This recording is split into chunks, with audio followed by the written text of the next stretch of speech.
Bonsoir à tous, nous sommes le mardi 19 février, bienvenue sur InfoLive TV. Merci de nous retrouver en direct de Jérusalem pour votre journal d'information. Tout d'abord, ouvrons ce journal par une information exclusive InfoLive TV. Nos journalistes ont en effet réussi à joindre aujourd'hui l'ambassade iranienne à Beyrouth.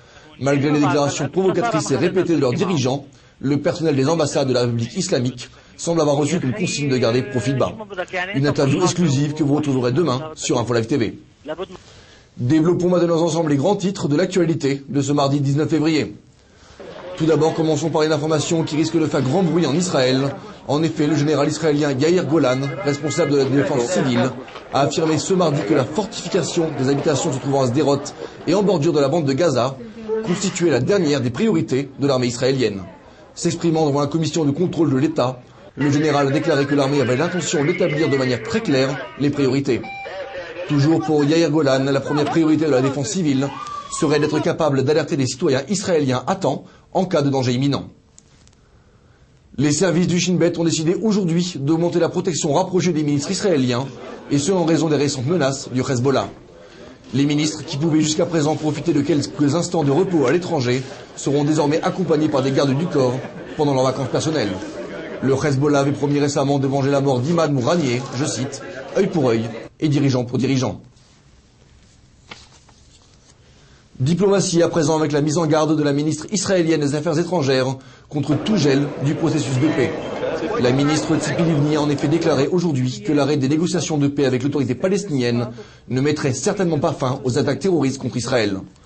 Madame Livni répondait ainsi aux dirigeants du parti Chasse et du Likoud, dont l'ancien Premier ministre Benyamin Netanyahou, qui avait demandé au gouvernement de stopper leurs pourparlers de paix en raison des attaques quotidiennes de roquettes Qassam contre Israël. Sport avec pour les amateurs de football, un match à ne pas manquer ce soir. Le club anglais de Chelsea rencontrera aujourd'hui dans le cadre de la Ligue des Champions le club grec de l'Olympiakos, le Pirée. À noter la présence dans l'équipe de Chelsea de deux Israéliens, l'entraîneur et ancien sélectionneur de l'équipe nationale israélienne Avram Grant, ainsi que le Tal Ben Chaim, nouveau défenseur de l'équipe de Chelsea. Un match qui aura lieu ce soir à 21h à Athènes. Enfin, des nouvelles de Shahar Harper pour conclure. La jeune joueuse de tennis israélienne, classée 17e joueuse mondiale, est devenue la première joueuse israélienne à participer à un tournoi se déroulant dans les pays du Golfe.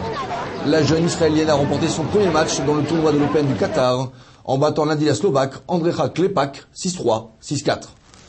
Votre programme sur InfoLive TV, c'est aussi une interview exclusive avec un journaliste libanais en direct de Beyrouth sur la possibilité de voir le Hezbollah prendre pour cible un dirigeant israélien et particulièrement Ehud Barak.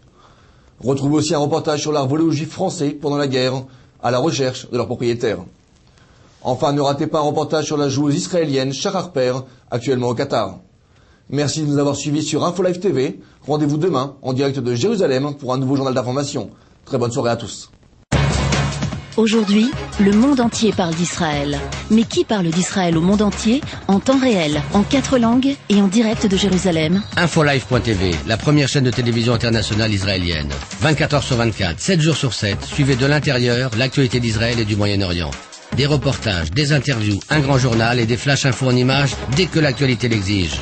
InfoLive.tv, votre regard direct et vrai sur l'actualité d'Israël. Retrouvez InfoLive sur internet www.infolive.tv.